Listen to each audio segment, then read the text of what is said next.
Bonsoir. La principale qualité d'un codéveloppeur étant d'oser paraître incompétent, je me suis dit que j'allais faire quelque chose que je n'ai jamais fait, c'est-à-dire une vidéo pour vous inviter. Alors pourquoi venir le 24 octobre?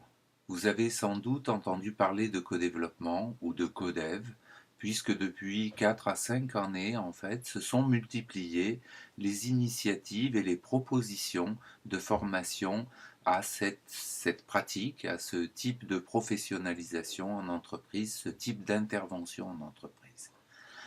Alors le 24 octobre, en fait, ce sera l'occasion pour nous de parler de codéveloppement et surtout de la singularité de l'approche Syscodev. En effet, derrière le mot codéveloppement, en fait, se dessinent plusieurs types de pratiques dans le sillage de ce qui a été initié en fait au Québec par Adrien Payette et Claude Champagne. Et j'ai pris la liberté, je dirais, il y a 6 ans, en fait, d'innover autour de ce modèle. On pourrait dire aujourd'hui que le modèle original de co-développement de Payette et Champagne est un peu ma Lucie en termes d'anthropologie. C'est-à-dire, c'est le squelette sur lequel je me suis autorisé, en fait, à donner de la chair à partir de cadres de référence assez différents. Euh, que j'ai expérimenté avec une quarantaine de managers en 2008.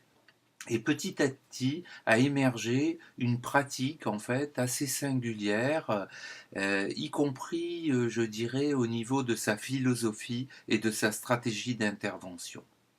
Donc le 24 octobre, ce sera pour vous l'occasion, que vous connaissiez ou pas ce type de coaching entre pairs, puisque c'est ça le co-développement, de regarder les différences entre la pratique traditionnelle, on pourrait dire, sans que ce soit péjoratif, et ce modèle, je dirais, intégrant notamment la communication non violente, mais aussi le modèle de Palo Alto, pour en tirer, je dirais, en termes d'apprentissage, à la fois individuel et collectif, toute sa puissance. Alors, cette histoire a commencé il y a 6 ans chez Covea, dans un grand groupe d'assurance en fait, qui regroupe MMA, MAF et GMF. Et aujourd'hui, PSA, mais aussi Danone, en fait, pratique avec ce modèle. Et ce sont autour de 600 managers, collaborateurs, mais aussi responsables de ressources humaines, qui chaque mois, en fait, amènent des situations professionnelles délicates pour en faire un prétexte à apprentissage. Alors, les bénéfices qu'on observe sont assez stupéfiants parce que, au-delà, je dirais, des bénéfices traditionnels du coaching individuel, s'ajoutent des effets très intéressants sur l'organisation, des effets de bord, on pourrait dire, notamment en termes d'apprentissage collectif, mais aussi de sentiment d'appartenance. Ça semble être un contributeur à un ciment social, à la baisse des risques psychosociaux, ça décloisonne l'entreprise et ça fait vraiment de l'apprentissage un des socles d'une entreprise apprenante. Le 24 octobre, vous aurez l'occasion de rencontrer des coachs qui ont été formés à cette pratique, ils sont environ une quarantaine, mais aussi des bénéficiaires de la méthode pour qu'ils puissent vous donner à voir ce que ça produit dans une organisation.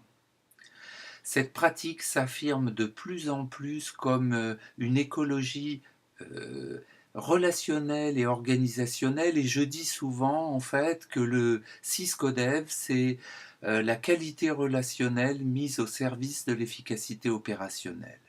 Le 24 octobre, vous aurez la possibilité de vérifier l'opportunité, je dirais, la pertinence d'intégrer ce savoir-faire à votre devenir d'accordeur en organisation. Merci pour votre attention et j'espère à très bientôt.